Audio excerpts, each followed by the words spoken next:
Vous savez que mes premières études ont été en droit constitutionnel et en sciences politiques, à Paris et puis à Jérusalem, avant que j'aille dans d'autres directions plus philosophiques, plus linguistiques, plus historiques. Et je crois que cette première formation présageait de ce que je fais actuellement.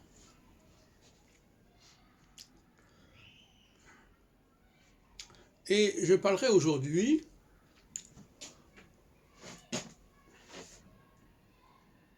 d'une cyclicité septennale du discours politique. C'est-à-dire que notre humanité, notre société aurait été programmée dans cette direction. Programmation optimale. À savoir, tous les 7 ans, un changement qui n'est pas provoqué par des événements qui auraient lieu, mais un changement qui est provoqué par le besoin structurel de passer à autre chose et de voir les choses autrement. Alors là, on renvoie à l'astrologie équinoxiale, solsticiale, etc. C'est tout le problème de la cyclicité, justement, septennale. Donc, ce qui est important ici, c'est de comprendre que la science politique telle que je la conçois nous dit déjà dès le départ ce que le peuple veut entendre, veut s'entendre dire, veut s'entendre promettre, et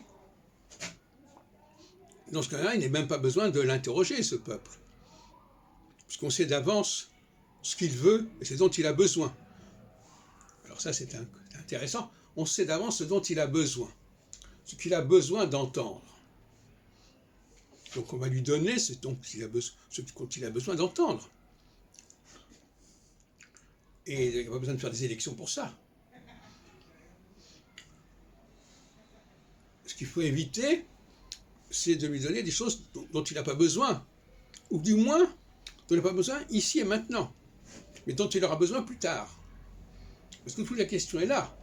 La cyclicité, c'est de savoir ce qui est nécessaire maintenant, en sachant que par la suite, on passera à autre chose. On passera à un autre aspect du cycle. Le cycle étant essentiellement binaire. Donc,